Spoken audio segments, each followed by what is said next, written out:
Have you heard about John F. Kennedy? He was an aspiring American president who struggled to ensure equal opportunities and rights for all Americans.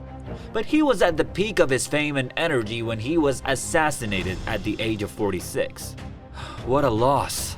But well, unfortunately the same thing happened with the Nokia company. This company was dominating the market in 1998, but rapidly declined in 2013. I believe if you were over 30, you must have owned a Nokia mobile sometime in your life. Most probably it was your first phone. But today, I bet no one of you owns a Nokia mobile anymore.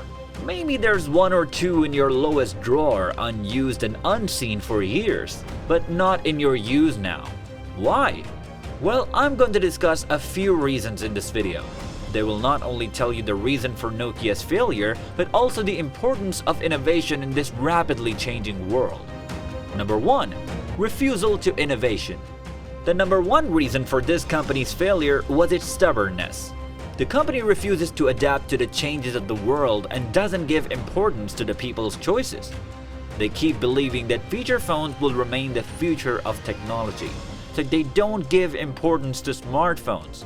And in turn, the smartphone industry doesn't give importance to Nokia. Why did it happen? Because their management keeps believing that smartphones are not necessary as they will be an expensive choice for consumers. On the other hand, Apple and Samsung, which were small companies back in the early 2000s, keep upgrading their phones. Samsung did a lot of research and launched an Android-based range of phones that were modern and cost-effective. From here, this company started booming.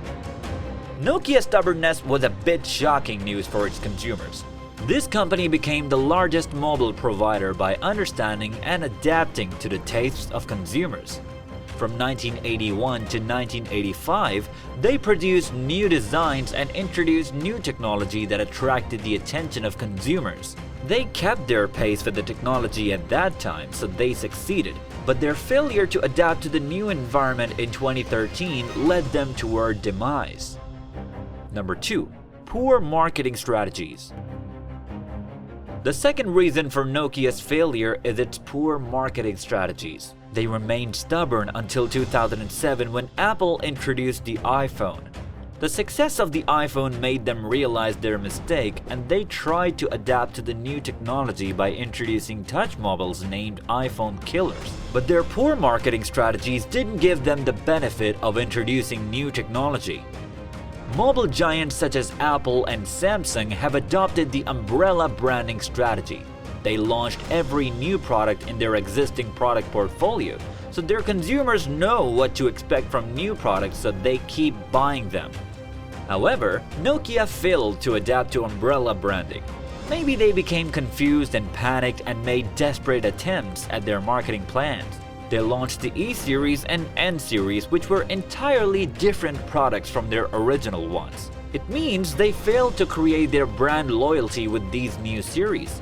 Consumers became confused and didn't know what products they should buy, so they chose not to buy anything from Nokia. Number 3. Overconfidence.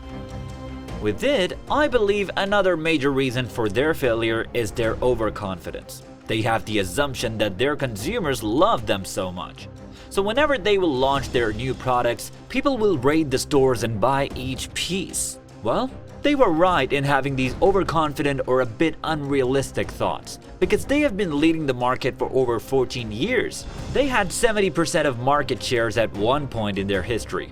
Also in 2007, they shipped almost 463 million phones, so it's understandable that they were overestimating their brand value. But they didn't realize that the world has changed. People have already enjoyed the innovative technology of Apple and Samsung. Before these companies, Nokia had a charm on people, so its software bugs and faults were ignored by their consumers. But now, people are no longer forgiving.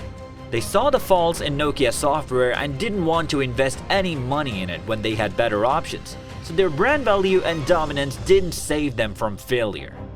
These three major reasons tell us that the Nokia mobile was indestructible, but its company wasn't. Unfortunately, the owners of this company realized this fact a lot later when Apple and Samsung had overcome it. This company's failure taught all of us how much marketing and innovation is important to stay on top of the market. And by the way, what other lessons do you learn from their demise? Do share it in the comment section, and if you liked the video, hit the like button so that this knowledge can go into the feed of more people.